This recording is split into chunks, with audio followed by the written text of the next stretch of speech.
बिस्मिल्लाहिर्रहमानिर्रहीम। Last lecture के अंदर हमने सिस्टम्स ऑफ लीनियर इक्वेशन को इंट्रोड्यूस किया था और सिस्टम ऑफ लीनियर इक्वेशन को हम शॉर्ट में लीनियर सिस्टम का नाम भी देते हैं। लीनियर सिस्टम की हमने दो तरह की टाइप्स पढ़ी थी कि एक होता है होमोजीनस लीनियर सिस्टम, एक होता है non homogeneous linear system. Homogeneous linear system वो सिस्टम होता है जिसमें तमाम कॉन्स्टेंट्स जो है जीरो हो जाते हैं, यानी कि राइट साइड पे जितने भी कॉन्स्टेंट है अगर all are zero then ax is equals to 0 will be called homogeneous linear system. Similarly, when at least one of the constant is not equals to 0, then that homogeneous system, that linear system is said to be non-homogeneous linear system और उसको हम ax is equals to b का नाम देते हैं। इसके अलावा हमने कहा था कि आप लीनियर सिस्टम को जब सॉल्व करते हैं तो उसके सॉल्यूशन में तीन तरह की पॉसिबिलिटीज हमें मिलती हैं। या तो आपका लीनियर सिस्टम कंसिस्टेंट होता है या इनकंसिस्टेंट होता है। कंसिस्टेंट का मतलब होता है कि उसका सॉल्यूशन निकल जाता है। ऐसा लीनियर सिस्टम जिसका सॉल्यूशन निकाला जा सकता हो या एग्जिस्ट करता हो उसको कंसिस्टेंट लीनियर सिस्टम कहते हैं। अदरवाइज जिस लीनियर सिस्टम का आप सॉल्यूशन ना निकाल सकते हो उसको इनकंसिस्टेंट लीनियर सिस्टम कहा जाता है। तो कंसिस्टेंट लीनियर सिस्टम में फर्दर दो तरह की पॉसिबिलिटीज हमारे सामने आ सकती हैं। एक होती है कि हमारे पास लीनियर सिस्टम को जब आप सॉल्व करें तो उसका यूनिक सोल्यूशन मिल जाए, यानी कि जितने भी अननोन्स हैं उनकी एक ही वैल्यू आ जाए। और इसी तरह से ऐसा पॉसिबल है कि आपके पास जब लीनियर सिस्टम को सॉल्व करें तो हमारे पास इनफाइनाइट मैनी सोल्यूशन हमारे पास इधर आ सकते। तो हमारे पास यही दो पॉसिबिलिटी है जब आप लीनियर सिस्टम को सॉल्व करेंगे। तो इसके अलावा हमने इनके ये ज्योमेट्रिकल इंटरप्रिटेशन भी देखी थी कि लीनियर सिस्टम अगर आपके पास ऐसा है कि जिसमें दो वेरिएबल्स इन्वॉल्व हैं तो ये तीनों पॉसिबिलिटीज के ज्योमेट्रिकली मीनिंग क्या होंगे, और अगर आपके पास तीन वेरिएबल्स की इक्वेशन है तो हमारे उसमें ज्योमेट्रिकली मीनिंग क्या होंगे, यानी कि वो प्लेन बनता है उसमें geometrically consistent, inconsistent, infinite many solution या फिर यूनिक सोल्यूशन के मीनिंग क्या होंगे। ये चीज हमने डिस्कस की थी पिछले लेक्चर के अंदर।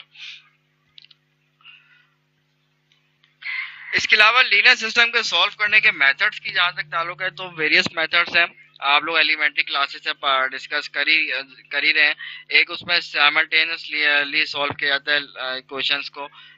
वो मेथड उस वक्त तक अच्छा है जब तक आपके पास नंबर ऑफ इक्वेशंस जो गिवन है वो लिमिटेड है, ज्यादा नहीं है, तो आप इजीली साइमल्टेनियसली सॉल्व कर लेते हैं। लेकिन यह है कि आपके पास डिफिकल्टी लेवल इंक्रीज हो जाता है when number of equations increases. Similarly हमारे पास लीनियर सिस्टम को सॉल्व करने के दो और मेथड्स हैं विच आर क्रैमर रूल है एक, और दूसरा हमारे पास मैट्रिक्स मेथड होता है।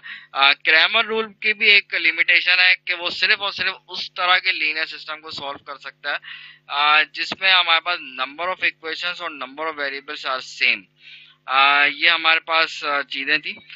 और इसी तरह मैट्रिक्स मेथड में भी यही है कि वो भी सिर्फ उस तरह के एक सिस्टम को सॉल्व करता है जिसमें नंबर ऑफ इक्वेशंस और नंबर ऑफ वेरिएबल्स सेम होते हैं।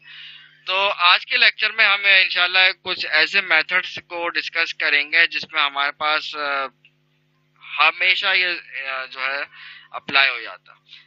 What ever the number of variables and number of equations are in the linear system, ये हम अप्लाई कर सकते हैं ये वाले मेथड जो हम आज की क्लास में डिस्कस करेंगे। तो मैंने आपको अभी कुछ रिव्यू कराया है पिछली लेक्चर का लीनियर सिस्टम के अबाउट, जो कि हमने डिस्कस किया था पिछले लेक्चर के अंदर।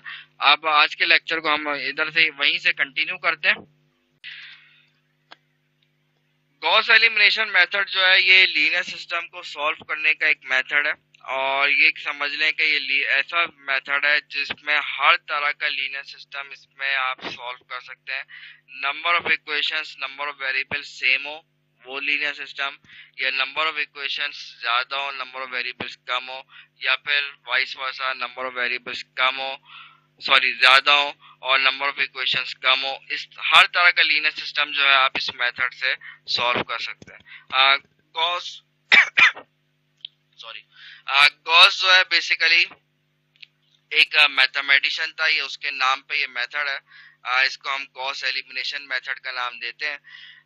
गॉस एलिमिनेशन मेथड के कुछ स्टेप्स, अगर आप ये स्टेप समझ लेंगे तो आपको गॉस एलिमिनेशन मेथड समझ में आ जाएगा।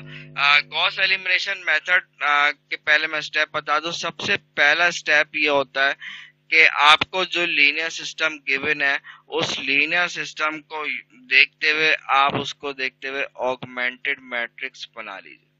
अब व्हाट इज ऑगमेंटेड मैट्रिक्स, पहले तो ये बात समझते हैं, देन हम नेक्स्ट स्टेप पे जाते हैं। पहला स्टेप नंबर 1 जो मैंने इधर लिखा है, this is basically step number. पहला स्टेप ये है कि आप इधर ऑगमेंटेड मैट्रिक्स बना लें। ऑगमेंटेड मैट्रिक्स को हम यूजुअली ए और इसके नीचे छोटा सा बी जो है सब स्क्रिप्ट के अंदर लिखते हैं। व्हाट इज ऑगमेंटेड मैट्रिक्स या how to form the augmented matrix, इस बात को समझाने के लिए मैं एक एग्जांपल आपको दूंगा। बहुत आसान तरीका है, कोई इसमें कैलकुलेशन आपको नहीं करनी, जस्ट आपको ऑगमेंटेड मैट्रिक्स लिखना है। अगर आपको कोफिशिएंट मैट्रिक्स या ये कह लें कि कोई अगर आपका लीनियर सिस्टम दे दिया जाए, उसका मैट्रिक्स फॉर्म लिखने अगर आपको आती है तो ऑगमेंटेड मैट्रिक्स में को समझने में आपको कोई परेशानी नहीं होगी। और ये बात हम ऑलरेडी डिस्कस कर चुके हैं कि लीनियर सिस्टम अगर दे दिया जाए, उस लीनियर सिस्टम की मैट्रिक्स फॉर्म कैसे लिखी जाती है। तो लेट्स से मेरे पास एक लीनियर सिस्टम दिया हुआ -2x + 3y = 0 and x - y = let's say 5। ये मेरे पास लीनियर सिस्टम है। मैं आपसे बोलूं कि इस लीनियर सिस्टम का मैट्रिक्स फॉर्म में लिख के वो आप कर ही लेंगे। देखिए, आप जब मैट्रिक्स फॉर्म में लिखते हैं किसी लीनियर सिस्टम को, तो उसमें हमारे पास तीन तरह के मैट्रिसेस आते हैं। एक मैट्रिक्स वो होता है जिसे हम कोफिशिएंट मैट्रिक्स कहते हैं, जिसमें हमारे पास वेरिएबल्स के कोफिशिएंट आते हैं। फर्स्ट कॉलम के अंदर फर्स्ट वेरिएबल के कोफिशिएंट आते हैं, यानी कि -2 और 1। एक्स जो हमारे पास वेरिएबल है उसके कोफिशिएंट आएंगे। और सेकंड कॉलम के अंदर सेकंड वेरिएबल के कोफिशिएंट्स आते हैं। ये हमारे पास मैट्रिक्स ए का नाम हमने दिया था। देन हमारे पास इसमें कॉलम वेक्टर आता है अननोन्स का, जिसे हम एक्स और वाई हमारे पास अननोन हैं, उनका कॉलम वेक्टर आता है। देन हमारे पास कॉन्स्टेंट्स का कॉलम वेक्टर आता है 0 और 5। ये वाला जो हमारे पास कॉलम वेक्टर है इसका नाम x रखते हैं हम, और ये जो कॉन्स्टेंट्स का कॉलम वेक्टर है हम इसका नाम b रखते हैं। अच्छा, मैं थोड़ा सा एक बार बता दूं। यूजुअली मेरी आदत है कि जो कॉलम वेक्टर्स होते हैं इसको मैं डिनोट करता हूँ, क्योंकि ये वेक्टर आप नाम दे रहे हैं, एक तरीके का वेक्टर ही है, तरीके का क्या बल्कि है ही वेक्टर ही है। तो ये वेक्टर है तो इसलिए मैं इसको बोल्ड कर देता हूँ एक्स को, ताकि मैं बात को ये वाला जो सिंगल मतलब ये जो एक्स लिखा हुआ है इस वाले एक्स में और इस वाले एक्स में आप डिस्टिंग्विश कर सके। ये वाला एक्स कॉलम वेक्टर को रिप्रेजेंट कर रहा है, जबकि इसका मतलब एक वेरिएबल एक्स है। तो एनीवे हम बात कर रहे थे ऑगमेंटेड मैट्रिक्स की। ऑगमेंटेड मैट्रिक्स को बनाया किस तरह से जाता है। ऑगमेंटेड मैट्रिक्स को बनाने का तरीका बहुत ही सिंपल है। हमने कहा है कि ऑगमेंटेड मैट्रिक्स को रिप्रेजेंट किया जाता है ए के नीचे छोटा सा बी लिखते हैं, और इसकी नोटेशन से ही हमें एक क्लू मिल रहा है कि इसमें मैट्रिक्स ए और मैट्रिक्स ये जो कॉलम वेक्टर बी है ये यूज होता है। और तरीकेकार ये होता है कि मैट्रिक्स ए और कॉलम वेक्टर बी को मर्ज करके लिखते हैं। दोबारा बोल रहा हूँ, मैट्रिक्स ए और कॉलम वेक्टर बी को आप मर्ज कर दीजिए तो हमारे पास जो है ऑगमेंटेड मैट्रिक्स आ जाता है। यानी कि पहले कोफिशिएंट मैट्रिक्स मैट्रिक्स ए लिखा आपने, देन आपने मैट्रिक्स बी जो है आखिरी कॉलम के अंदर आपने लिख दिया। यूजर ये हमारे पास ऑगमेंटेड मैट्रिक्स आ गया। कोफिशिएंट मैट्रिक्स और मैट्रिक्स बी को मर्ज करके लिख दिया। यूजुअली लोग करते ही है कि ये बात डिस्टिंग्विश करने के लिए कि भाई कोफिशिएंट मैट्रिक्स कहाँ तक चल रहा है, कॉलम वेक्टर बी कहाँ पे स्टार्ट हो रहा है, तो दोनों को सेपरेट करने के लिए एक लाइन यहाँ पे डॉटेड लाइन बना देते हैं, जस्ट टू एंश्योर दैट कि भाई ये जो लाइन है इस लाइन के बाद जो है बी है और इससे पहले जो है ए है। ये पूरा आपका मैट्रिक्स ए है, this is matrix column vector B. तो ये लाइन सिर्फ इसलिए बनाई जाती है, कुछ बुक्स के अंदर आप देखेंगे ये लाइन बनाई जाती है, कुछ बुक्स में आप देखेंगे ये लाइन नहीं बनाई जाती है। तो बहरहाल हम लोग इसको बनाएंगे ताकि हमें आइडिया हो कि हमारे पास जो है लाइन के बाद बी आ रहा है। मतलब थोड़ा डिस्टिंग्विश भी हो जाता है मैट्रिक्स ए और मैट्रिक्स ए बी के अंदर। अब देखिए ऑगमेंटेड मैट्रिक्स की जब भी बात होगी तो आप समझ जाइएगा कि इसमें कोफिशिएंट मैट्रिक्स और कॉलम वेक्टर बी जो है उसको जस्ट मर्ज करना है और कुछ भी नहीं करना, जस्ट आप आखिरी कॉलम के अंदर जो है मैट्रिक्स बी लिख दें, that is called augmented matrix. तो इसमें कोई रॉकेट साइंस मैंने नहीं बताई इस स्टेप के अंदर, जस्ट आपको दो मैट्रिसेस को मर्ज करके लिख देना। सेकंड स्टेप, ये नंबर 2 जो है स्टेप का नंबर है। सेकंड स्टेप इस ये कि आपका ये जो मैट्रिक्स ए बी आया, इस मैट्रिक्स ए बी को रिड्यूस कर दीजिए इक्लोन फॉर्म के अंदर। यानी कि आपको सेकंड स्टेप में करना ये है कि reduce A B in row echelon form. अब how to reduce the matrix into row echelon form, ये चीज ऑलरेडी हम जो है डिस्कस कर चुके हैं। अभी आपको ये बात स्टेप वाइज जब मैं आपको एग्जाम्पल करवाऊंगा तो इसमें आपको बात समझ में आ जाएगी कि इस स्टेप में करना क्या है। आपका मैट्रिक्स ए भी बन जाए, उसको इक्लोन फॉर्म में रिड्यूस करें। Then after reducing the matrix, जब ये काम कर लें, मतलब आप समझ लें कि पूरे गॉस एलिमिनेशन मेथड में सेकंड स्टेप बहुत ही इंपॉर्टेंट रोल प्ले करता है। अगर आपने सेकंड स्टेप सही कर लिया तो आपका कह लें कि आंसर भी सही आएगा। जब आप ये काम कर लें, थर्ड स्टेप के अंदर आपको करना ये होगा कि ये जो जब इक्लोन फॉर्म बन जाए, तो देखिए आपने क्या किया था इधर फर्स्ट स्टेप में, सिस्टम गिवन सिस्टम से मैट्रिक्स ऑगमेंटेड मैट्रिक्स बना लिया था। अगर मैं आपसे रिवर्स स्टेप बोलूं कि यार ऐसा करो कि ऑगमेंटेड मैट्रिक्स गिवन है, इस ऑगमेंटेड मैट्रिक्स से वापस इक्वेशन की फॉर्म लिख लें, तो ये काम भी आप लोग कर लेंगे। कोई इसमें इतना मसला नहीं है। बस आपको ये बात पता है कि फर्स्ट कॉलम जो है फर्स्ट अननोन के कोफिशिएंट्स है, सेकंड कॉलम सेकंड अननोन के कोफिशिएंट्स है, और डॉटेड लाइन के बाद की जो चीज है वो कांस्टेंट है। तो अगर ऑगमेंटेड मैट्रिक्स दे दिया जाए उससे वापस इक्वेशन बनाना कोई इशू नहीं है। तो इधर भी मैं आपको ये कहूंगा कि थर्ड स्टेप में हमें करना ये होता है कि जब आप की इक्लोन फॉर्म बन जाए, आपको वापस इसको राइट करना है, राइट इन इक्वेशन फॉर्म। और इक्वेशन फॉर्म में लिखने के बाद आप चाहें तो उसको थर्ड स्टेप के में ही बात करें, उसमें आप कहते हैं कि इक्वेशन फॉर्म में लिखने के बाद आप बैक सब्स्टिट्यूशन करेंगे। What is mean by back substitution, मैं अभी आपको एग्जांपल में बात समझाऊंगा कि बैक सब्स्टिट्यूशन के मीनिंग क्या है। बैक सब्स्टिट्यूशन यूज करके सॉल्यूशन आपको मिल जाएगा। अब ये 3 स्टेप्स में गॉस एलिमिनेशन मेथड मैंने आपको समझाया। अब इसको समझने के लिए, फर्दर इसको समझने के लिए हम एक एग्जांपल लेते हैं, इसी एग्जांपल को कंटिन्यू कर लेते हैं। This is an example solve using एक गॉस एलिमिनेशन मेथड। आपको एक लीनियर सिस्टम दिया हुआ और लीनियर सिस्टम को सॉल्व करना है। हमें पता है कि भाई ये जो है प्रीवियस मेथड से भी सॉल्व हो जाएगा, लेकिन हम देखना चाह रहे हैं कि गॉस एलिमिनेशन में किस तरह से सॉल्व करते हैं बाय यूजिंग गॉस एलिमिनेशन। इसके लिए सबसे पहला काम मैं ये करूंगा कि पहला स्टेप मैंने आपको बताया गॉस एलिमिनेशन में होता है कि जो गिवन सिस्टम है उसको ऑगमेंटेड मैट्रिक्स की फॉर्म में लिखना है। तो लीनियर सिस्टम जो हमारे पास गिवन है, उस लीनियर सिस्टम को ऑगमेंटेड मैट्रिक्स की फॉर्म में हम लिखते हैं। इसकी ऑगमेंटेड मैट्रिक्स इसका क्या बनेगा,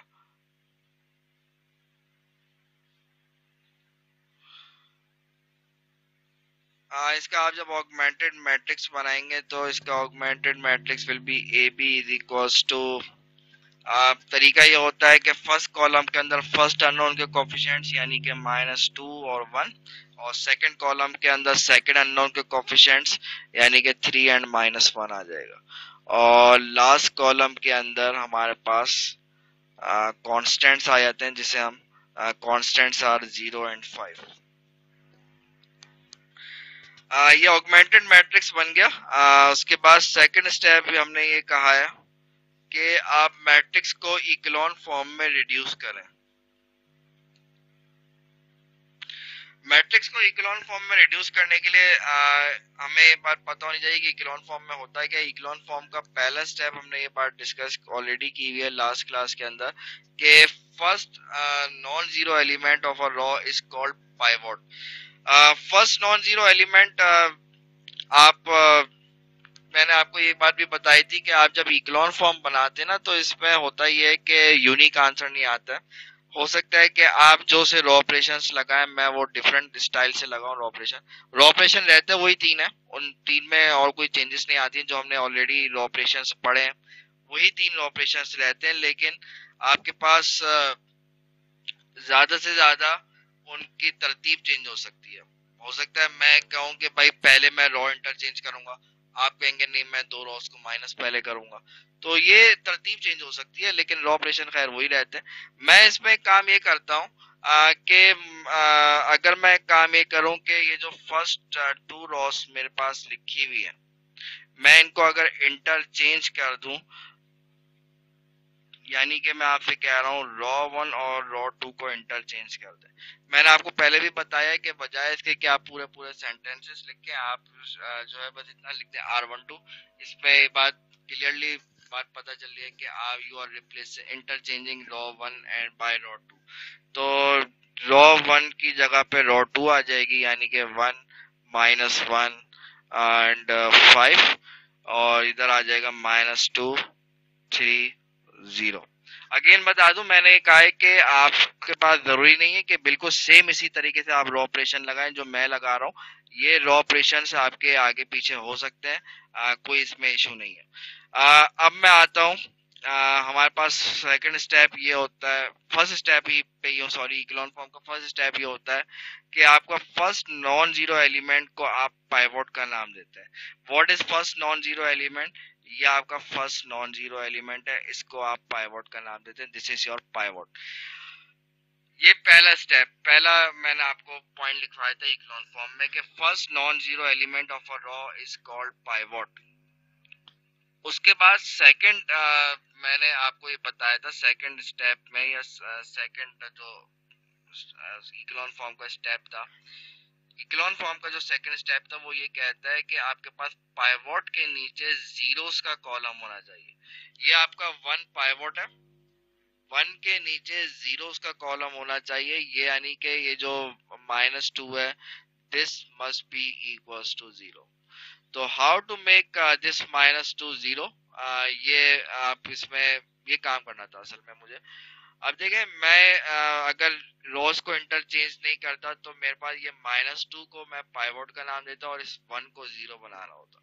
तो मुझे ये काम थोड़ा सा ज्यादा मुश्किल लग रहा था, तो मैंने कहा भाई कि इंटरचेंज कर लो, इधर 1 है ना, तो 1 से गेम खेलना थोड़ा ज्यादा आसान होता है बजाय से कि ये -2 था। तो खैर वो भी कोई इतना मुश्किल काम नहीं है, लेकिन मर्जी है आपकी, मैंने इंटरचेंज करके कर रहा हूँ। ये पाइवोट है, पाइवोट के नीचे जीरोस का कॉलम होना चाहिए। तो जीरोस का कॉलम बनाने के लिए मैं इसमें क्या रॉ ऑपरेशन लगाऊं? इसमें रॉ ऑपरेशन ये लगाया जा सकता है कि आप जो है रॉ 2 में 2 टाइम्स ऑफ रॉ 1 को ऐड कर दीजिए। मैंने ये बात पिछली क्लास में की थी कि जो सा रॉ पहले लिखी हो, जो सी रॉ उस पे चेंजेस आती हैं, जो बाद में लिखी होती है वो एज इट इज रहती है। तो you are making changes in row 2, so मैंने रॉ 2 को पहले लिखा है और row 1 remains as it is, इसलिए मैंने रॉ 1 को बाद में लिखा है। तो रॉ 1 1 -1 5 R2 प्लस 2R1 जब आप करेंगे तो हमारे पास फर्स्ट रॉ तो रिमेन्स एज इट इज, इधर 5 है, 5 है, और जब आप इधर वर्किंग करेंगे तो ये हमारा 0 हो जाएगा और ये हमारा -2 हो जाएगा, -2 + 3, this -2 + 3 will be equals to 1 and ये 2R1 है, यानी कि ये 10 हो जाएगा, 10 + 1 this will be equals to 10। ये मैंने यहाँ पे इक्लोन फॉर्म बना लिया। After reducing the augmented matrix into echelon form, अगर आप पीछे देखें हमारे पास पीछे जो हमने लिखा था कि जब इक्लॉन फॉर्म बना लें उसके बाद आपको करना क्या होता है कि इक्वेशन को अगेन राइट करना है आपको, सॉरी, ऑगमेंटेड मैट्रिक्स को अगेन राइट करना है इक्वेशन फॉर्म में, मतलब वापस इक्वेशन फॉर्म बना दें। अभी आपने क्या किया था, इक्वेशन से ऑगमेंटेड बनाया था, अब ये कह रहे हैं कि इक्लॉन बनाने के after making it in echelon, reducing it into echelon, आपको वापस इसको इक्वेशन की फॉर्म में रीराइट करना है। तो इसको वापस इक्वेशन की फॉर्म में लिखना कोई इतना मसला नहीं है। तरीकेकार क्या होता है, हमने कहा है कि फर्स्ट कॉलम के अंदर फर्स्ट अननोन के कोफिशिएंट्स होते हैं, सेकंड कॉलम में सेकंड अननोन के कोफिशिएंट। तो फर्स्ट कॉलम में हमारे पास x का कोफिशिएंट क्या आ रहा है, 1 आ रहा है, तो सिर्फ x हो जाएगा। y का कोफिशिएंट -1 आ रहा है, और डॉटेड लाइन के बाद की जो चीज होती है दीज आर कांस्टेंट्स, तो ये इज इक्वल्स टू 5 हो जाएगा। और सेकंड इक्वेशन में ये 0 लिखा हुआ है, तो यानी कि x is nowhere here, x का कोफिशिएंट 0 है, तो लिखने के 0x लिखना कोई नॉनसेंस, मतलब लिखने का कोई फायदा नहीं। और ये हमारे पास y का coefficient is 1, y is equals to 10 आ गया। आपने इक्लॉन फॉर्म बनाने के बाद वापस इक्वेशन की फॉर्म में लिख लिया। यहाँ पे देखें लिखा हुआ है कि वापस जब आप इक्वेशन फॉर्म में लिखेंगे then use back substitution to find solution. What is mean by back substitution? Back substitution का मतलब ये होता है कि आपको रिवर्स डायरेक्शन में सब्स्टिट्यूशन करनी है। इक्लॉन फॉर्म जब भी आप बना लेते हैं, या ये कह लें कि गॉस एलिमिनेशन मेथड आप जब भी यूज करते हैं, तो उसमें होता ये है कि जो आगे वाली इक्वेशंस होती हैं उससे सबसे आखिरी वेरिएबल की वैल्यू मिलती जाती है, और उन वेरिएबल्स की वैल्यू को आप पीछे वाली इक्वेशंस में आप सब्स्टिट्यूट करते रहते हैं, तो आपको तमाम वेरिएबल्स के आंसर मिलना शुरू हो जाता है। तो देखा जाए यहाँ पे मेरे पास y की वैल्यू आई है 10। ये मैं अगर इसका नाम इक्वेशन नंबर 1 का नाम रख दूं, और इसका नाम अगर मैं इक्वेशन नंबर 2 रख दूं, तो एक तरीके से आगे वाली इक्वेशन में जो वैल्यू आई है उसको आप पीछे वाली इक्वेशन में पुट कर रहे हैं। That's why it is called back substitution, यानी कि पीछे वाली इक्वेशन में बैक गियर लगा के आप वापस जा रहे हैं पीछे, तो इसलिए इसको बैक सब्स्टिट्यूशन का नाम देते हैं। एनीवे y इक्वल्स टू 10 आया है, y इक्वल्स टू 10 को आप इक्वेशन नंबर 1 के अंदर सब्स्टिट्यूट करेंगे तो आपको x की वैल्यू मिल जाएगी। तो x minus 10 is equals to 5, therefore x की वैल्यू 15 आ गई। तो x भी आ गया, y भी आ गई, हमारा सिस्टम सॉल्व हो गया।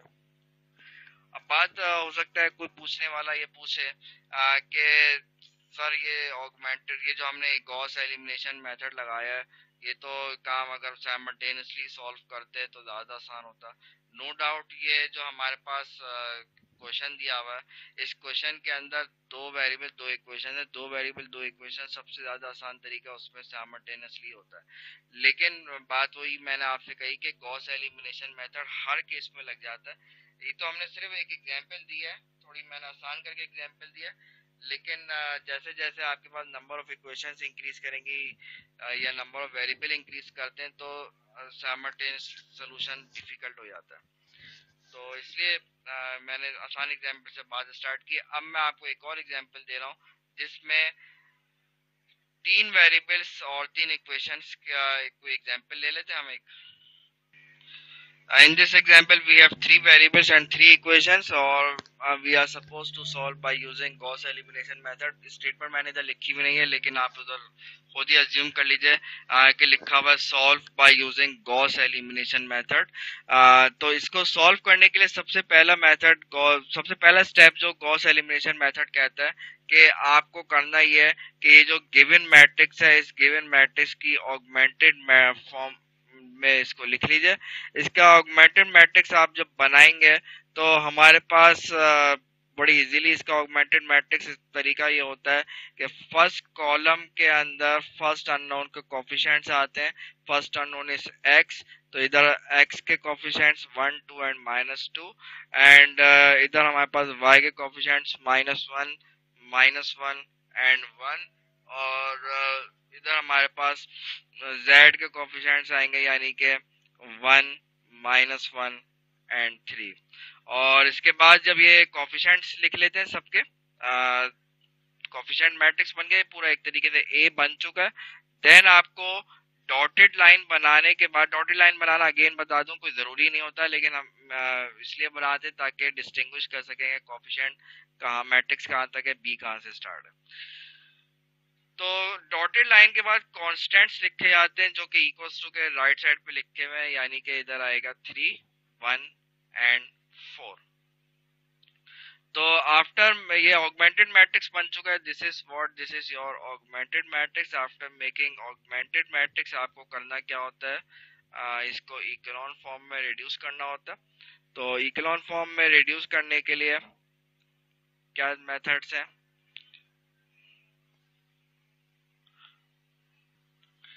This one is your pivot, ये वन पाइवोट है।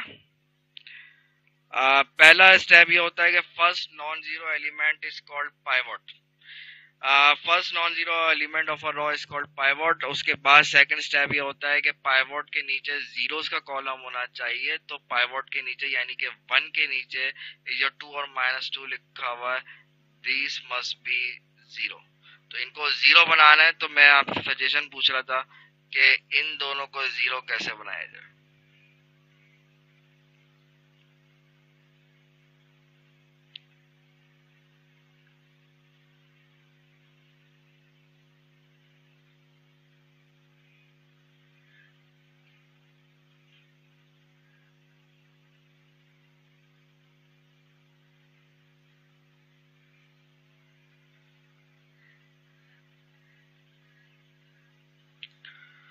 अच्छा, डिफरेंट सजेशंस आ रही है। R1 - R2 से कुछ नहीं होने वाला भाई, R1 - R2 देन -R3, क्या बोल रहे हो?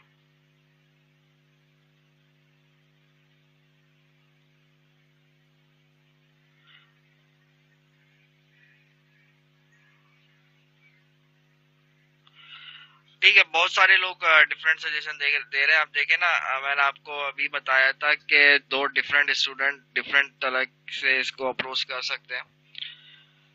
लेकिन मेरी एक आदत है कि इक्लोन फॉर्म में मेरी कोशिश ये होती है कि जो पाइवोट वाला जो रो है उसी से तमाम को 0 बनाया जाए। इसकी एक वजह है जो आगे जाके आपको अभी फौरी तौर पे तो शायद समझ में ना आए, लेकिन इस आदत की वजह आपको आगे जाके समझ में आएगी। एनीवे, ये डिफरेंट सजेशंस जो आप लोग दे रहे हैं ये सही है, आप इम्प्लीमेंट कर सकते हैं। इसमें कुछ लोग कह रहे हैं कि आप रॉ 3 में रॉ 2 को ऐड कर दें, नो डाउट इजीली ये 2 - 2 0 हो जाएगा, ये काम किया जा सकता है। और भी कुछ लोग कह रहे हैं कि 2R1 प्लस R2 कर दें, इसी तरह से 2R1 - R2 कर दें, और इसी तरह कुछ लोग कह रहे हैं कि R3 + 2R1 कर दें, तो इससे भी 0 बन जाएगा। और भी डिफरेंट लोगों ने डिफरेंट बात तरह से इसको डिस्कस किया, तो सबकी बातें अपनी जगह सही है। मैं कुछ लोगों ने जो ये वाला मशवरा दिया मैं उसी को यूज कर रहा हूँ। ये कहा है कुछ लोगों ने कि यहाँ पे आप ऐसा करें कि R2 - 2R1 कर लें। फर्स्ट रॉ से मैं इसको, यूजुअली मेरी आदत है कि फर्स्ट रॉ से ही जो पाइवोट के नीचे वाले हैं ना उनको उसी रॉ से 0 बनाए, मेरी कोशिश यही होती है। तो 1 - 1 1 और ये 3 हो जाएगा। ये तो फर्स्ट रॉ में कोई चेंजेस नहीं आएंगी। इवन ये कि थर्ड रॉ में भी कोई चेंजेस नहीं आएंगे, -2 1 3, ये हमारे पास 4। ये फर्स्ट रॉ और थर्ड रॉ में कोई चेंजेस नहीं आएंगे, चेंजेस आएंगी R2 के अंदर, this will become equals to 0। और ये क्या हो जाएगा, -2 है, -2 माइनस माइनस प्लस हो जाएगा, तो ये 2 हो जाएगा, 2 - 1 दिस विल इक्वल्स टू 1। और इसी तरह से -2 - 1 this is -3 and this is 1। Sorry sorry sorry sorry, ये -6 + 1 दिस इज माइनस का 5 हो जाएगा।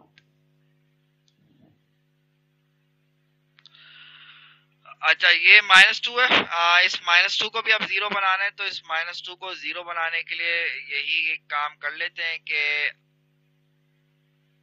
ये लिखा हुआ है, आप एक काम ये कर लीजिए कि R3 प्लस 2r1 कर लेते हैं। r3 प्लस 2r1 करेंगे तो फर्स्ट रो में और सेकंड रो में कोई चेंजेस नहीं आएंगी, 1 minus 1 and this is 3. Second row remains as it is, 0 1 minus 3 minus 5, और थर्ड रो में चेंजेस आएंगी, this will become equals to 0 and यहाँ पे देखें तो यहाँ पे क्या बन जाएगा, ये हमारे पास अगेन ये 2 है, माइनस 2 है, माइनस 2 हो जाएगा, माइनस 2 प्लस 1 ये 3 हो जाएगा, और ये हमारे पास 2 प्लस 3 ये 5 हो जाएगा, एंड 6 प्लस 4 ये 10 हो जाएगा। अच्छा, अब इक्लोन फॉर्म दोबारा हम इसकी डेफिनेशन पे जाते हैं, इक्लोन फॉर्म के स्टेप्स देखते हैं। अभी तक जो मैट्रिक्स हमें मिल चुका है इसके अंदर देखते हैं। This is your pivot. पहला स्टेप कहता है कि first non zero element of a row is called pivot, हमने उसको हाईलाइट कर दिया। सेकंड स्टेप कहता है कि पाइवोट के नीचे जीरोस का कॉलम होना चाहिए, जीरोस का कॉलम इसके नीचे मौजूद है। ठीक है जनाब, अब आ जाए सेकंड रो पे। सेकंड रो में हमारे पास फर्स्ट नॉन जीरो एलिमेंट कौन सा है? सेकंड रो का first non zero element is this one, तो first non zero element is this one, तो हमारे पास इसके नीचे भी जीरोस का कॉलम होना चाहिए according to second step of echelon form. Pivot के नीचे जीरोस का कॉलम होना चाहिए। तो ये जो -1 लिखा हुआ है, ये क्यों लिखा हुआ है? इस -1 को जीरो बनाना होगा। अब इस -1 को जीरो बनाने के लिए मैं चाह रहा हूं कि देखिए, मैं इसमें यकीनन जो है मुझे इसको जीरो बनाना है, तो मैं ये नहीं चाहूंगा कि ये जो मैंने इतनी मेहनत से जीरो बनाया है ये किसी तरह डिस्ट्रॉय हो। तो एक कॉमन मिस्टेक जो लोग करते हैं वो ये है कि इसमें R3 को R1 से ऑपरेट करा देते हैं। R3 माइनस R1 आप जब करोगे तो ये तो जीरो बन जाएगा, लेकिन ये जो आपने जीरो बनाया था R3 माइनस R1 से, तो ये इस 1 से ऑपरेट होके ये जीरो खत्म हो जाएगा, तो ये फिर इक्लोन फॉर्म फिर डिस्ट्रॉय हो जाएगी। तो R3 को R1 से दोबारा ऑपरेट कराने का कोई फायदा नहीं है। मैं ये चाहूंगा कि ये जीरो किसी तरह खत्म ना हो, तो इसलिए मैं R3 को R2 से ही ऑपरेट कराऊंगा, R1 से नहीं कराऊंगा, ताकि ये जीरो डिस्ट्रॉय ना हो। अदरवाइज अगर आपने R3 को R1 से ऑपरेट करा दिया तो ये गलत हो जाएगा। मतलब ये कि ये जीरो जो आपने बनाया था ये दोबारा जीरो खत्म हो जाएगा, फिर आपका ये स्टेप में दोबारा फंस जाओगे, फिर दोबारा जीरो बनाओगे। तो इसलिए R3 को R2 से ऑपरेट कराते हैं। बिल्कुल सही है कि R3 प्लस R2 कर देते हैं। R3 प्लस R2 में ही हो जाएगा 1 माइनस 1 1 और ये 3। सेकेंड रो में भी कोई चेंजेस नहीं आएंगे, ये 0 1 माइनस 3 एंड ये था माइनस का 5, और ये R3 प्लस R2 है तो ये 0 हो गया एंड दिस इज 0। 5 माइनस 3 है, R3 प्लस R2 है तो 5 माइनस 3 दिस विल बिकम 2, और 10 माइनस 5 हो जाएगा, दिस इज इक्वल्स टू 5। तो ये हमारे पास इक्लोन फॉर्म। अब देखते हैं कि इक्लोन फॉर्म हमारे पास कंप्लीट हो गई कि नहीं हो गई। इक्लोन फॉर्म के जो स्टेप्स हमने पढ़े थे उनको देखते हैं कि वो स्टेप्स यहाँ पे कंप्लीट हो रहे हैं कि नहीं हो रहे। तो ये हमारे पास पाइवोट है। First non zero element of a row is called pivot. Pivot के नीचे जीरोस का कॉलम होना चाहिए, जीरोस का कॉलम मौजूद है। सेकंड रो पे आ जाए। सेकंड कॉलम का first non zero element is called a pivot, ये पाइवोट है। पाइवोट के नीचे जीरोस का कॉलम होना चाहिए, ये जीरो का कॉलम मौजूद है। और थर्ड हमारे पास थर्ड रो के अंदर ये पाइवोट है, इसके नीचे कोई कॉलम ही नहीं है, तो बात खत्म हो गई।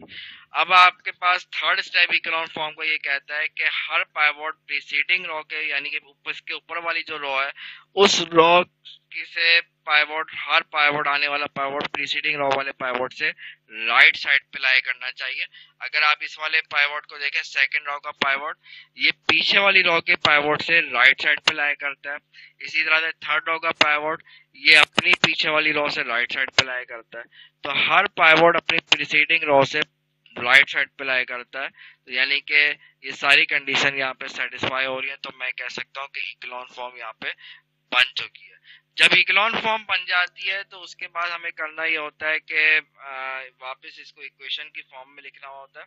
तो इसकी इक्वेशन के फॉर्म में आप लिखोगे ये x का कोफिशिएंट है x minus y plus z, ठीक है। ये x का कोफिशिएंट, ये y का, ये z का, और डॉटेड लाइन के बाद की जो चीज है ये इक्वल्स टू 3 हो जाएगा। इधर 0 का कोफिशिएंट इस है ही नहीं, इधर y हो जाएगा y minus 3z is equals to minus का 5, और इधर हमारे पास x और y दोनों एलिमिनेट हो चुके हैं। इधर मेरे पास 2z इज इक्वल्स टू 5। इसको अगर आप इक्वेशन 1 का नाम दे दें, इसको 2 का नाम दे दें, इक्वेशन नंबर 3 का नाम दे दें, then you will use back substitution to find the values of all the variables. देखा जाए लास्ट इक्वेशन से z की वैल्यू आ गई 5/2 आ गई है, z इज इक्वल्स टू 5/2 है। इस z की वैल्यू को बैक सब्स्टिट्यूशन का मतलब यही है कि लास्ट इक्वेशन में लास्ट वेरिएबल की वैल्यू आई है, इस लास्ट वेरिएबल की वैल्यू को इससे पीछे वाली इक्वेशन में पुट करेंगे, y आ जाएगा, फिर y और z दोनों आ चुका होगा तो उसको इक्वेशन 1 में पुट करेंगे तो x की वैल्यू आपको मिल जाएगी। So this is the solution x y z की वैल्यू हमने by using back substitution निकाली। z की value 5/2, y is also 5/2 and x की वैल्यू is 3। इसमें आप देख सकते हैं इन तमाम वेरिएबल्स की वैल्यू एक ही आई है। तो इसका मतलब है कि ये जो एग्जाम्पल है, this example is of unique solution. अच्छा, पहले तो ये सॉल्व हमें by using Gauss elimination method से सॉल्व करना था, ये सवाल सॉल्व हो चुका है। एक क्वेश्चन मेरा ये है कि हमें पता है कि हमने सिस्टम, लीनियर सिस्टम की दो तरह की टाइप्स पढ़ी थी, एक थी होमोजीनियस, एक थी नॉन होमोजीनियस। नॉन होमोजीनियस वो टाइप होती है जिसमें एटलीस्ट एक कांस्टेंट नॉन जीरो हो जाए। तो देखा जाए ये जो हमारे पास एग्जांपल है ये नॉन होमोजीनियस लीनियर सिस्टम की है, जिसमें तमाम के तमाम कांस्टेंट्स जो है ये नॉट इक्वल्स टू जीरो है। एटलीस्ट एक भी नॉन जीरो हो जाए तो नॉन होमोजीनियस कहलाता है। इससे प्रीवियस एग्जांपल जो मैंने करवाई थी जिसमें दो इक्वेशंस दो वेरिएबल थी, वो भी नॉन होमोजीनियस की एग्जांपल थी। अब कोई एग्जांपल कर दें जिसमें होमोजीनियस सिस्टम आए, वो भी कर लेते हैं, और कोई ऐसे एग्जांपल भी हम करते हैं जिसमें हमारे पास नंबर ऑफ इक्वेशंस कम हो, नंबर ऑफ वेरिएबल्स ज्यादा हो, तो फिर क्या होगा, इस तरह की भी एग्जांपल हम देखते हैं। Okay, one more example. Again, this example is of non-homogeneous system. इसको हम solve करते हैं by using Gauss elimination method. Statement मैंने लिखी भी नहीं है, लेकिन ये assume कर लें कि लिखा हुआ है कि solve by using Gauss elimination method। तो देखते हैं उसमें क्या होता है। अच्छा, एक चीज आपने ये बात यकीनन फील की होगी कि गॉस एलिमिनेशन मेथड में, वैसे तो अभी मैं थोड़ा समझा के कर रहा हूँ तो काम बेशक स्लो चल रहा है, लेकिन आप कि जब इक्लोन फॉर्म की इतनी प्रैक्टिस हो जाएगी तो आप इक्लोन फॉर्म में खुद देखोगे कि 2 या 3 स्टेप से ज्यादा आपको नहीं लगती इक्लोन फॉर्म बनाने में। तो इक्लोन फॉर्म बनाने के बाद जब बन जाए तो फिर तो खैर आप समझे तकरीबन सिस्टम सॉल्व हो ही जाता है, सिर्फ बैक सब्स्टिट्यूशन करनी पड़ती है। इसके बरक्स अगर आप इसमें मैट्रिक्स मेथड लगाएं तो मैट्रिक्स मेथड के केस में हमारे पास क्या होता है कि उसमें जो है मैट्रिक्स का इनवर्स निकालना पड़ता है, और अगर 3 इक्वेशंस हो तो मैट्रिक्स का इनवर्स निकालने में आपको पता अच्छी खासी ख्वारी है। तो इसमें आप देखेंगे कि गॉस एलिमिनेशन मेथड जो है as compare to matrix method या क्रैमर रूल ज्यादा इजी होता है। जब आपके पास number of equation, number of variable increase कर जाए तो उस वक्त ये ज्यादा इजी होता है। एनीवे, सबसे पहला काम हम इसमें ये करते हैं कि इसका ऑगमेंटेड मैट्रिक्स बना लेते हैं। So when we form augmented matrix, augmented matrix इसका आ जाएगा AB is equals to 1 -1 and -3, and this is equals to -1 1 and 3, and this is equals to 3 1 -9, और ये हो जाएगा 4 1 0। अब आपको करना ये होता है कि इसको इक्लोन फॉर्म में रिड्यूस करना होता है। इक्लोन फॉर्म में रिड्यूस करने के लिए आप क्या करेंगे, इसमें ये अगर पाइवोट है, इस पाइवोट के नीचे जीरोस का कॉलम होना चाहिए, तो इस -1 को 0 बनाएंगे, -1 को 0 बनाने के लिए आप क्या करोगे कि R2 प्लस R1 कर दोगे, तो 1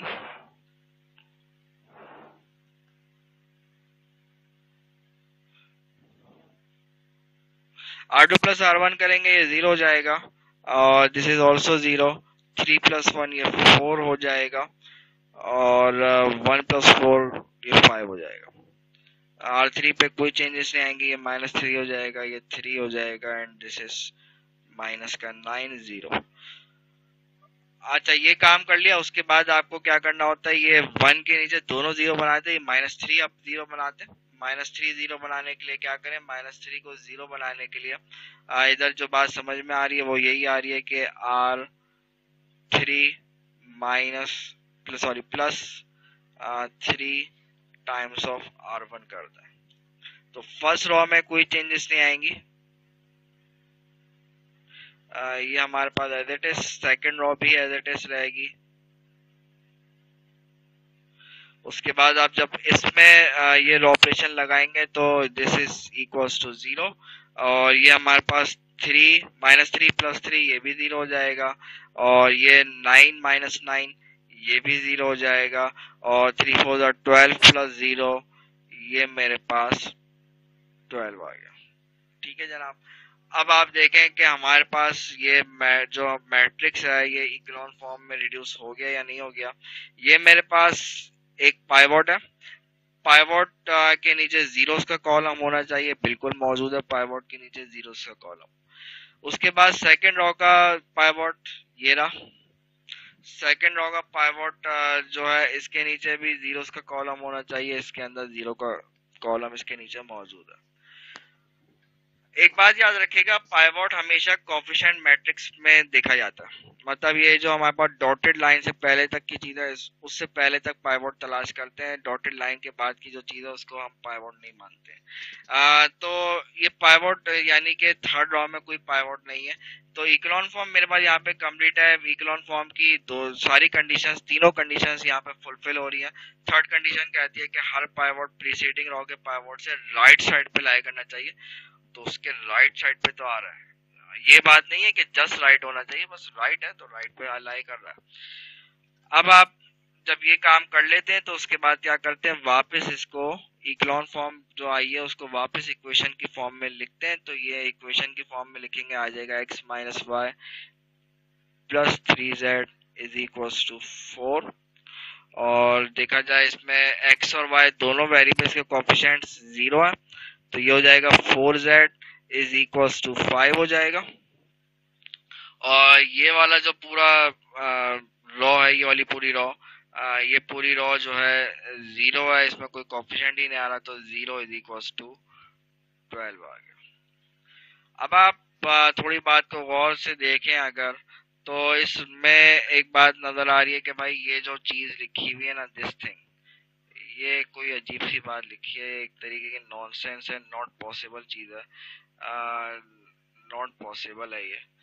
तो जब भी इस तरह की चीज आए, तो हमने पहले भी ये बात की है पिछली क्लास में कि जब भी 0 is equal to some constant आ जाए तो इसका मतलब पॉसिबल नहीं है, नॉनसेंस चीज है। तो ऐसे से इसमें हम कहते हैं कि सोल्यूशन निकालना पॉसिबल नहीं है, यानी कि system is said to be inconsistent. बेशक आप अगर सेकंड इक्वेशन को देखें, इसमें से z की वैल्यू निकल रही होगी, लेकिन जब इस तरह की एक भी इक्वेशन ऐसी आ जाए जिसमें 0 is equal to some constant आ जाए, तो आप ये बात लिख दीजिएगा कि सिस्टम इनकंसिस्टेंट है, इसका सोल्यूशन निकालना पॉसिबल नहीं है। z की वैल्यू नहीं निकालिएगा, अगर आपने निकाल दी बिला वजह आपका काम गलत हो जाएगा। बस इतना लिख देना एनफ है कि सिस्टम इज इनकंसिस्टेंट। हम कोई ऐसा सिस्टम कंसीडर करते हैं जिसमें हमारे पास नंबर ऑफ वेरिएबल्स ज्यादा हो, नंबर ऑफ इक्वेशंस कम हो। मैंने लिखा भाई x minus y plus z is equal to 0 और 3x plus y plus 2z is equal to 0। ये बात क्लियरली नजर आ रही है कि this system is homogeneous because constants are 0 और इसमें आप ये भी देख सकते हैं कि नंबर ऑफ वेरिएबल्स 3 है, नंबर ऑफ इक्वेशन सिर्फ 2 दी हुई है, कोई इशू नहीं है।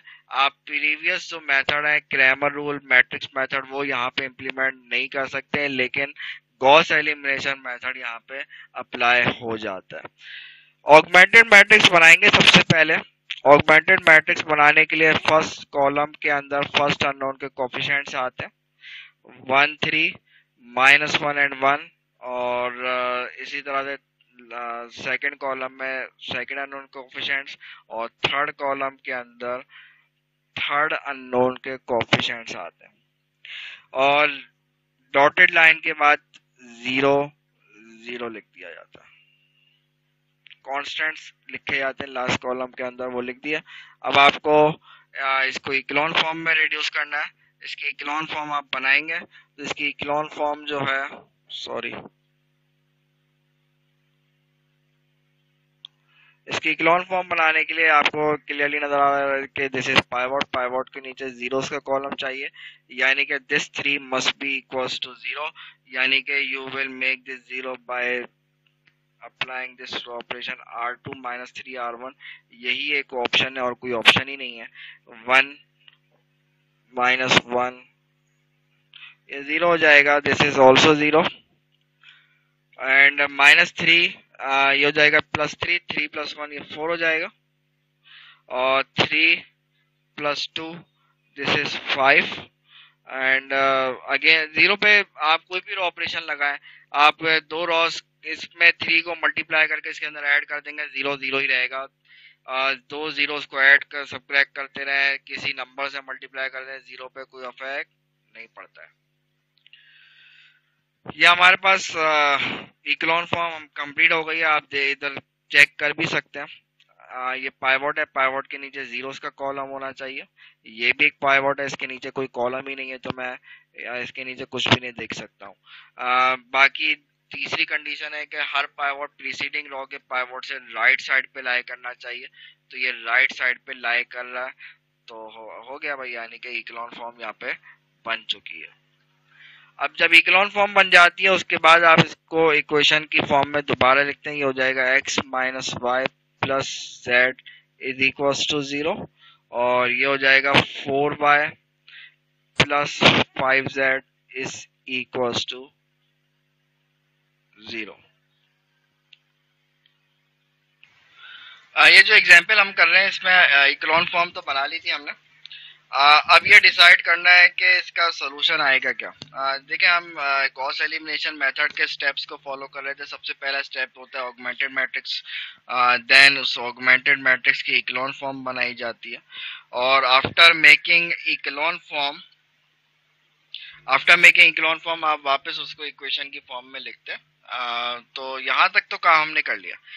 उसके बाद हमें बैक सब्स्टिट्यूशन करके वैल्यूज निकालनी होती है। अब प्रॉब्लम यह है कि हमारे पास 3 वेरिएबल्स हैं और 2 इक्वेशंस हैं, और तो किसी वेरिएबल की एज सच बज़ाहिर नजर आ रहा है कोई वैल्यू नहीं आ रही है। हालांकि इसमें होता ही है, एक बात हमेशा ध्यान में रखिएगा कि जिस कॉलम में पाइवोट आता है उसकी वैल्यू निकल जाती है।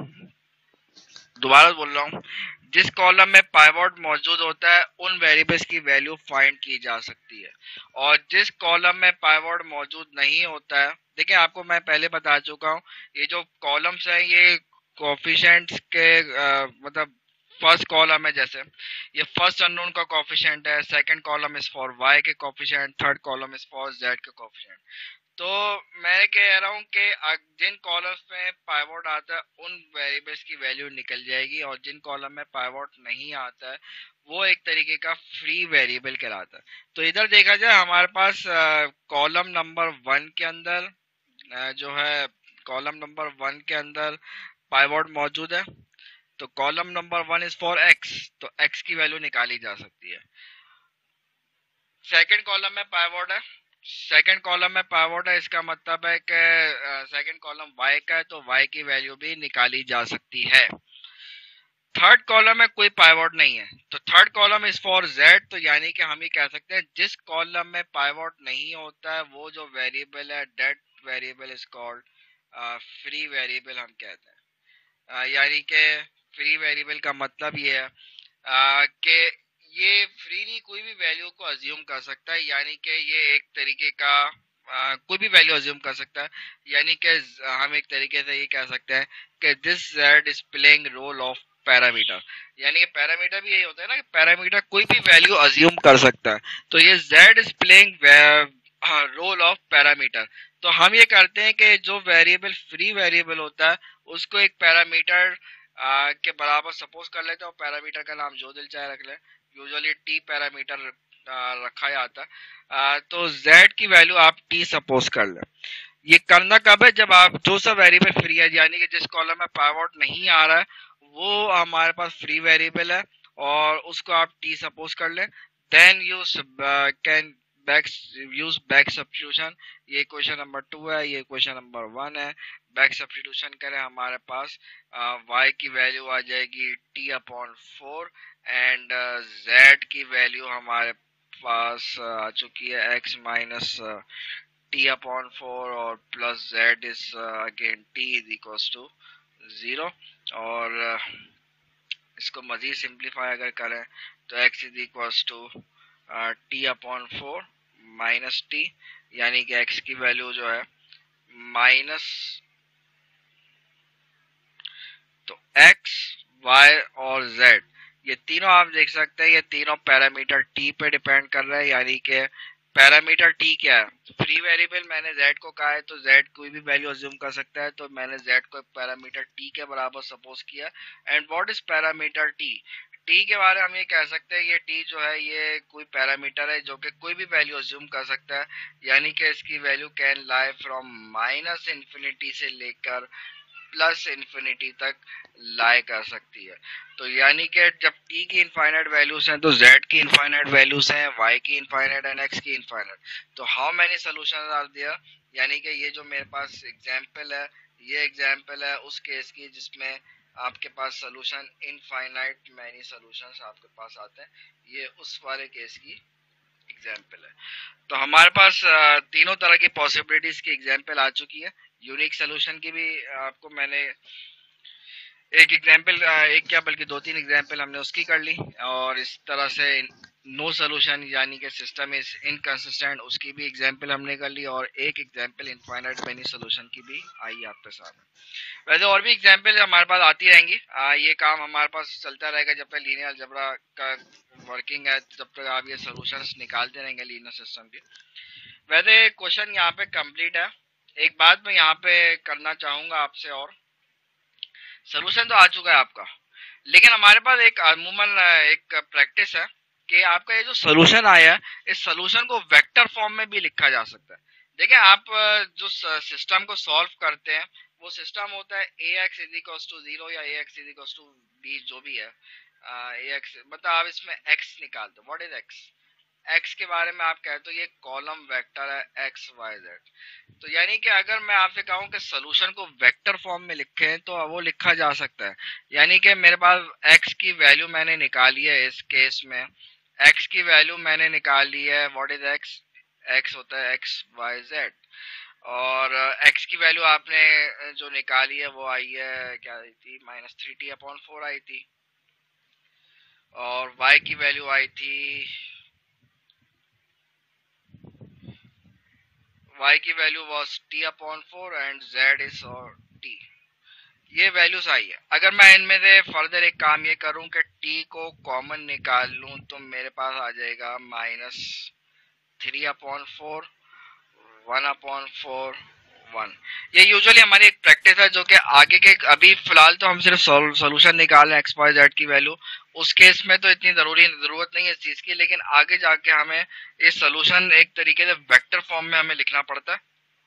तो इसलिए मैं चाह रहा हूँ कि अभी से आप इस चीज से यूज टू हो कि कोई भी आपने पीछे भी जितने भी एग्जाम्पल सॉल्व किया उन एग्जाम्पल्स में जहां जहां सोल्यूशन निकला है उनको इस तरह से वेक्टर फॉर्म में लिखा जा सकता है। तो this is the vector form of the solution where T is the parameter. ये इनफाइनाइट मैनी सोल्यूशन केस है, ये टी हमारे पास पैरामीटर है।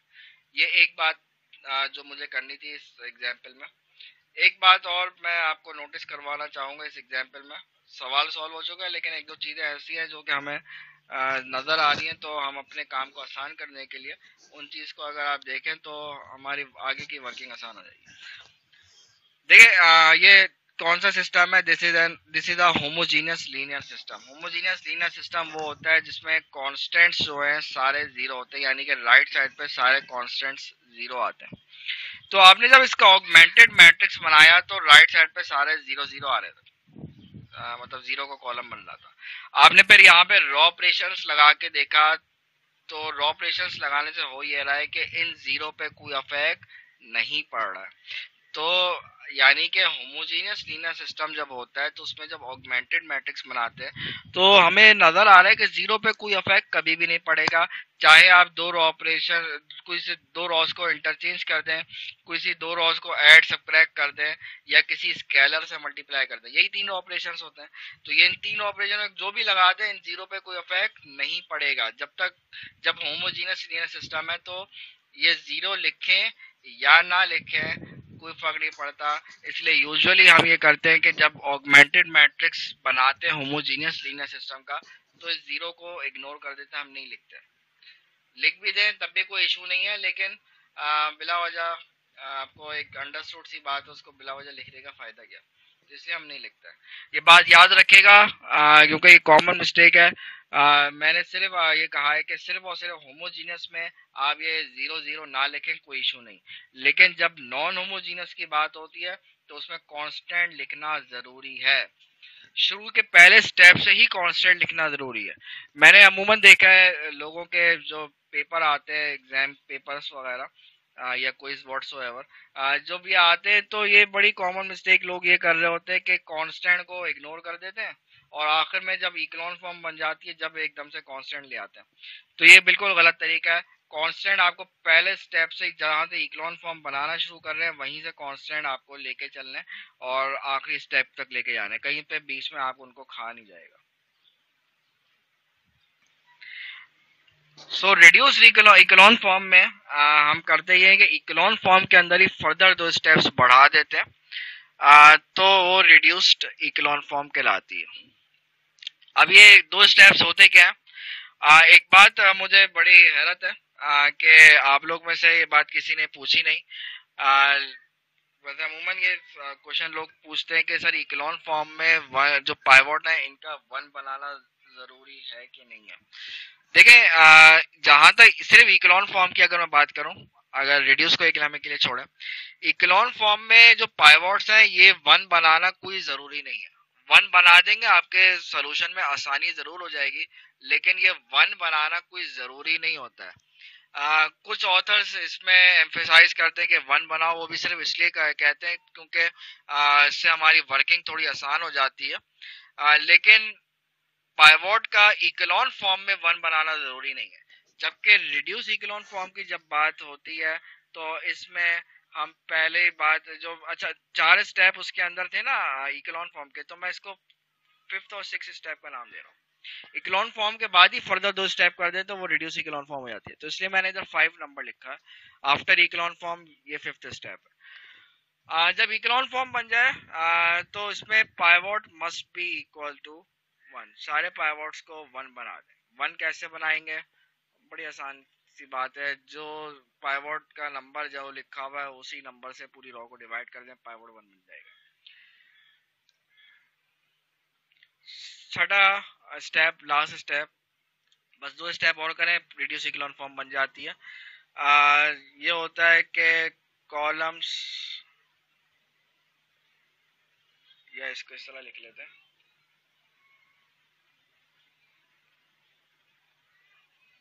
ऑल एलिमेंट्स ऑफ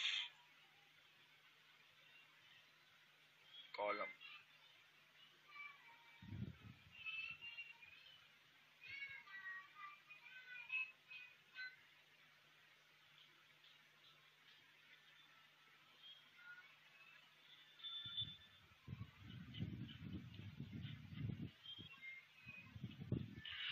देखिए पाइवोट जिस कॉलम में मौजूद है उस कॉलम में तमाम एलिमेंट्स अदर देन पाइवोट, इसमें चाहे तो इसमें लिख लें all elements of columns containing pivots are zero, मतलब इसमें आप ये कह रहे हो कि तमाम एलिमेंट जीरो होने चाहिए, बस पाइवॉट का जीरो होना जरूरी नहीं है।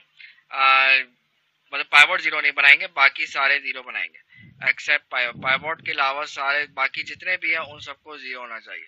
अब इक्लोन फॉर्म और इसमें क्या फर्क हुआ? फर्क ये पड़ेगा, देखें आप इक्लोन फॉर्म में अगर सेकंड स्टेप को दोबारा से पढ़ें, हमने कहा था below each pivot there is column of zeros, यानी कि पाइवॉट के नीचे वाले सिर्फ जीरो बनाते थे। रिड्यूस इक्लोन फॉर्म में हम इसमें थोड़ा सा और आगे एक स्टेप बढ़ते हैं, हम ये कहते हैं कि सिर्फ नीचे वाले एलिमेंट्स को जीरो नहीं बनाओ, पाइवॉट के अगर ऊपर कोई एलिमेंट मौजूद है, जस्ट उसी कॉलम में अगर कोई ऊपर एलिमेंट मौजूद है नॉन जीरो, उसको भी जीरो बनाना है।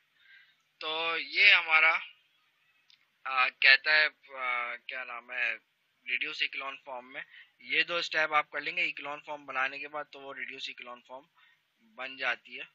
अब हम कोई सा एक मैट्रिक्स उठाते हैं, उसके रिड्यूस इक्लोन फॉर्म में बनाता हूँ, भी उठा लें, पीछे से ही ले लेते हैं या तो।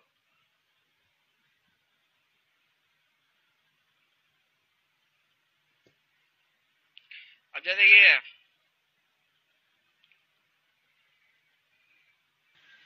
सो इस एग्जांपल में बनी बनाई इक्लोन फॉर्म में इसमें पाइवॉट्स तो सारे वन नजर आ रहे हैं हमको। अब इसमें रिड्यूस इक्लोन फॉर्म बनाने के लिए मैं करूंगा ये कि जिस कॉलम में पाइवॉट मौजूद है उस कॉलम के तमाम एलिमेंट्स को मैं जीरो बनाऊंगा, पाइवॉट के अलावा सारे एलिमेंट्स को जीरो होना चाहिए। तो पहला पाइवॉट ये वाला, इस कॉलम में पाइवॉट मौजूद है तो इस कॉलम के नीचे ही सिर्फ एलिमेंट्स हैं जीरो, वो तो बने हुए हैं, इसके ऊपर कोई एलिमेंट ही नहीं है तो बात ही खत्म हो गई। ये पाइवॉट है। इक्लोन फॉर्म में पाइवॉट के नीचे तो ऑलरेडी आप जीरो बना चुके होते हैं, सिर्फ आगे फर्दर ये काम करना पड़ता है कि इसके ऊपर वाले को भी जीरो बनाना पड़ता है, यानी कि इस थ्री को मुझे जीरो बनाना पड़ेगा।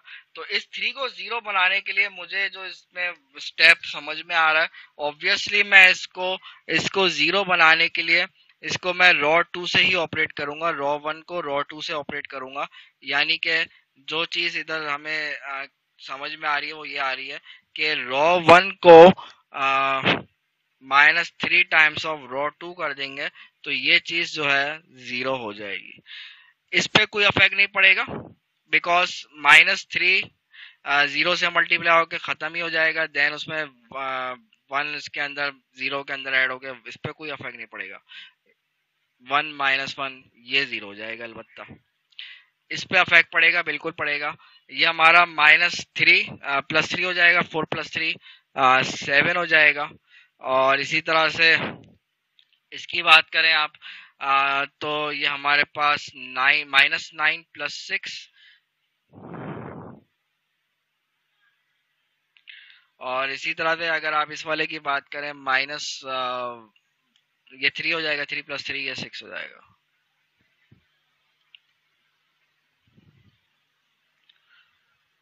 सही किया है मैंने, बिल्कुल सही। 3 - 9 हो गया, सही हो।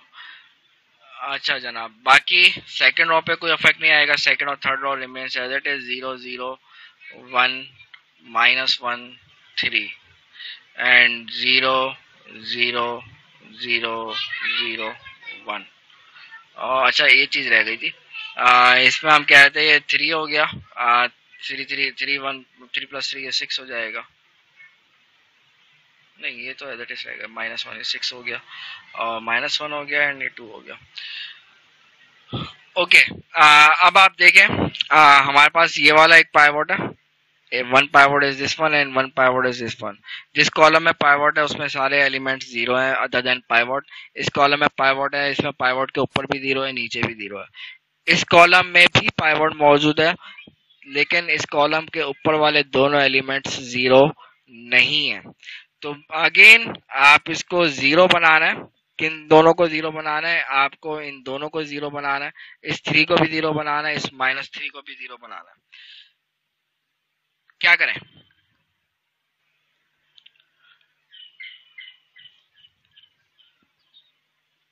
ये आपका जीरो हो जाएगा, ठीक है ना भाई, क्योंकि ये इसको आप 3 से मल्टीप्लाई करेंगे, 3 + 3 ये 0 हो जाएगा, इसको 3 2 6 + 6 ये 12 हो जाएगा। और सेकंड रो पे कोई इफेक्ट नहीं आ रहा है, 1 - 1 3 एंड -1। 0 0 0 1 2। अच्छा, अब जो है मुझे इस जीरो को भी, सॉरी इस थ्री को भी जीरो बनाना है, तो इस थ्री को जीरो बनाने के लिए मैं ये कर सकता हूँ कि R two minus three R three. तो आर थ्री से इसको ऑपरेट करा दूं ताकि ये जीरो हो जाए। तो इसको जीरो बनाने के लिए आर थ्री से जब मैं इसको ऑपरेट कराऊंगा तो आर वन पे अगेन कोई इफेक्ट नहीं पड़ेगा, ये हो जाएगा 1 माइनस 1 0 7 0 और ये 12 आ जाएगा। ये आपका जीरो हो जाएगा, 0 0 1 minus 1 3 and this is minus 1 और दिस इज 0 0 0, ये जीरो हो गया ना, सॉरी।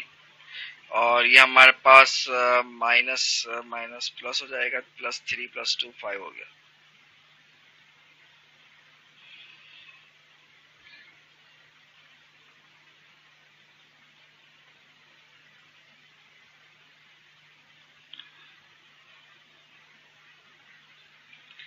अब आप दोबारा देखें कि वेदर ये रिड्यूस इक्लोन फॉर्म कंप्लीट हुई है या नहीं हुई है। ये आपका एक पाइवोट है। पाइवोट जिस कॉलम में होना चाहिए वो एक तो पहली बात पाइवोट 1 होना चाहिए। दूसरा ये कि पाइवोट जिस कॉलम में होना चाहिए, पाइवोट के अलावा सारे जीरो होने चाहिए, सारे जीरो है। इस कॉलम में पाइवोट है, इस कॉलम में पाइवोट है, तो पाइवोट जिस कॉलम में इसके ऊपर और नीचे दोनों एलिमेंट जीरो है। इसी तरह से इस कॉलम में पाइवोट है, पाइवोट के ऊपर के दोनों एलिमेंट्स आर जीरो। तो इसका मतलब है कि ये आपकी आंसर आ गया, this is your reduce echelon form.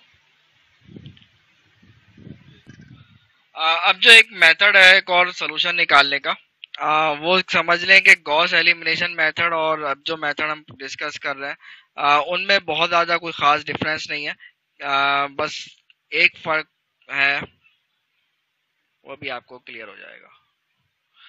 ये जो नया मेथड हम डिस्कस कर रहे हैं that is called Gauss Jordan elimination. एक था गॉस एलिमिनेशन, इसमें जॉर्डन का इजाफा हो गया, तो ये गॉस जॉर्डन एलिमिनेशन मेथड कहलाता है।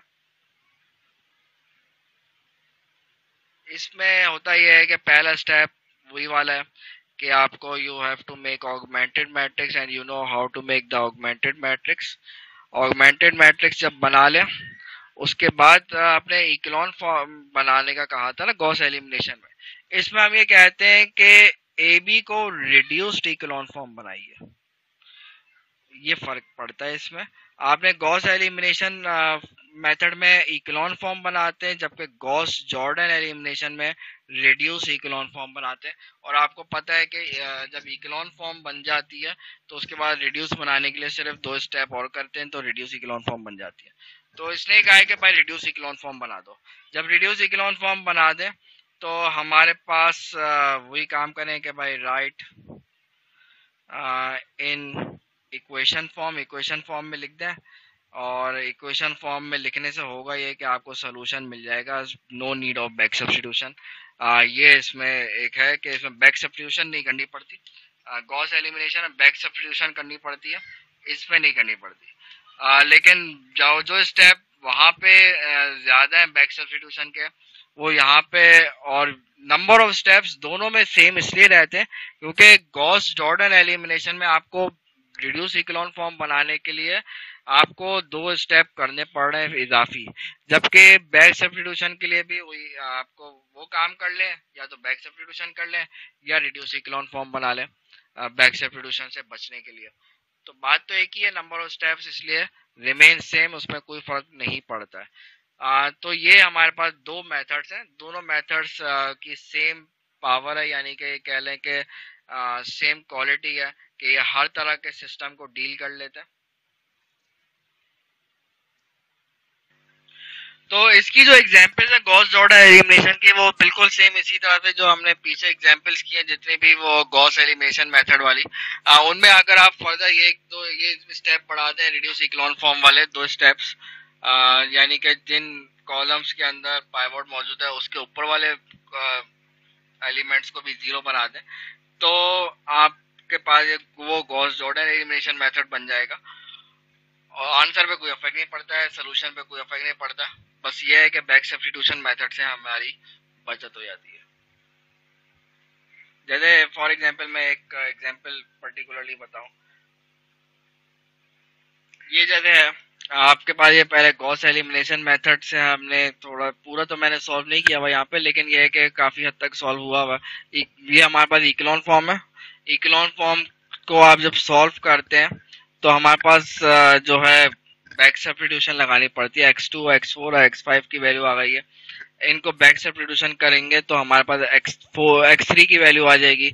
इसी तरह से आप बैक सब्स्टिट्यूशन इक्वेशन 1 में इन तमाम वैल्यूज को पुट करेंगे तो x1 की वैल्यू आ जाएगी। तो इसी तरह से आप जब इसको इसी को रिड्यूस इक्लोन फॉर्म बनाया तो आपके पास देख सकते हैं x1 की और इसी तरह से x3 की और x5 की डायरेक्टली आपको वैल्यू मिल रही है। और where x2 and x4 are free variables because there are no pivots in that columns, तो इधर से उनकी वैल्यूज हमें डायरेक्टली मिल जाएंगी। तो so no need of back substitution there. तो ये था हमारा गॉस जॉर्डन एलिमिनेशन का, और पहले हमने गॉस एलिमिनेशन मेथड आज डिस्कस किया और गॉस जॉर्डन एलिमिनेशन डिस्कस किया with details. So that's all for today.